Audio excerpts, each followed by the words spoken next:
Hola, bendiciones hermanos y hermanas, damos gracias al Señor, seguimos meditando y estudiando las Escrituras, estamos leyendo el libro de Ezequiel en los capítulos del 29 al 32. En los capítulos de hoy vamos a leer profecías en contra de Egipto, una de las naciones dominantes de la región. El juicio de Dios sobre Egipto sería completo. Después de la dominación por Nabucodonosor, Egipto no volvería jamás a tener la gloria que tenía en aquellos años. El país fue sucesivamente dominado por la antigua Persia, por Grecia y por Roma. Su subsiguiente historia está hecha de repetidas conquistas y humillaciones que sufrió. Por ese motivo, nunca iba a poder ayudar a Judá. El versículo 15 del capítulo 29 es una profecía sobre algo que quizás en esos años parecía simplemente imposible. Dice, será el más humilde de los reinos y jamás se levantará sobre las naciones, y los empequeñeceré para que no dominen a las naciones. Sin embargo, nosotros podemos ver hoy cómo este anuncio que parecía imposible es una realidad. Un comentarista agrega lo siguiente y dice, la destrucción de Egipto como potencia mundial dominante tenía que ser beneficiosa para poder fortalecer el poder de Israel. Con Egipto eliminada, los exiliados dispondrían de un ambiente mucho mejor para cuando volvieran después del edicto de la liberación de algunos años más tarde que dictaría Ciro. Así vemos como la afirmación que hace Dios de haré retoñar el poder de la casa de Israel, que se utiliza en estos pasajes, indica cómo Israel volverá a ser una potencia en la región. También veremos cómo una de las consecuencias de la caída de Egipto sería que sus aliados caerían junto con él. Etiopía, Fut, Lidia, Aribia y Libia, así como otros aliados, sufrirían en la misma suerte que Egipto. Los fugitivos saldrían en embarcaciones alertando lo ocurrido a Egipto, indicando que ello se extendería también a otras naciones.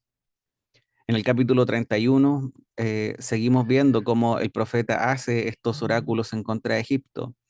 Aunque era una advertencia contra Egipto, como lo veremos en este capítulo, también todas las referencias hacen referencia a Asiria.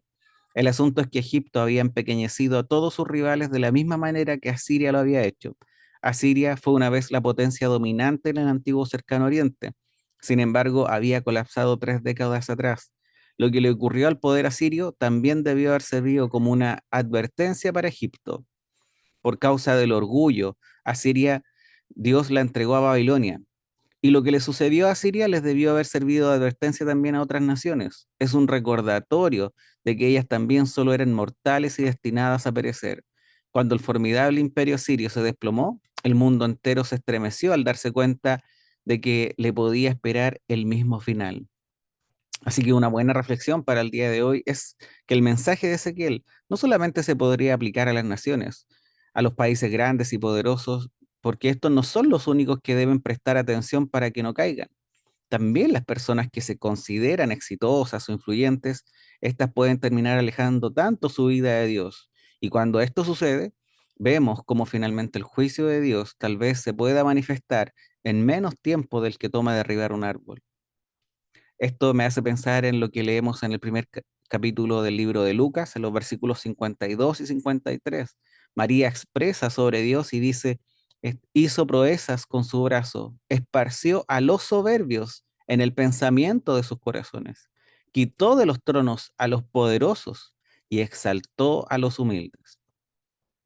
Así que esto que leemos definitivamente debe ser un llamado a que nosotros nos mantengamos en humildad, que no busquemos engrandecernos o exaltarnos a nosotros mismos, sino que nos aferremos en mansedumbre a la voluntad del Señor.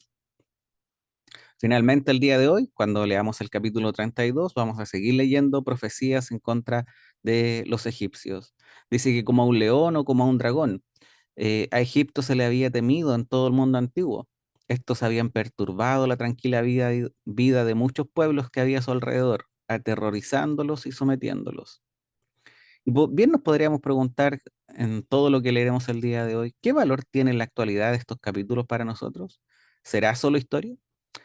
La respuesta es por supuesto que no, porque estos describen la inevitable condenación de cualquier persona o nación que trate de obstruir el cumplimiento de los grandiosos y benevolentes planes de Dios.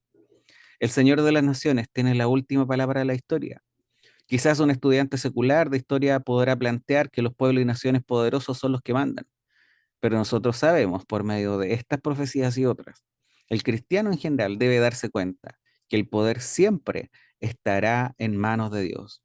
La historia está en manos de Dios. Cuanto ocurre en medio de las naciones está en manos de Dios.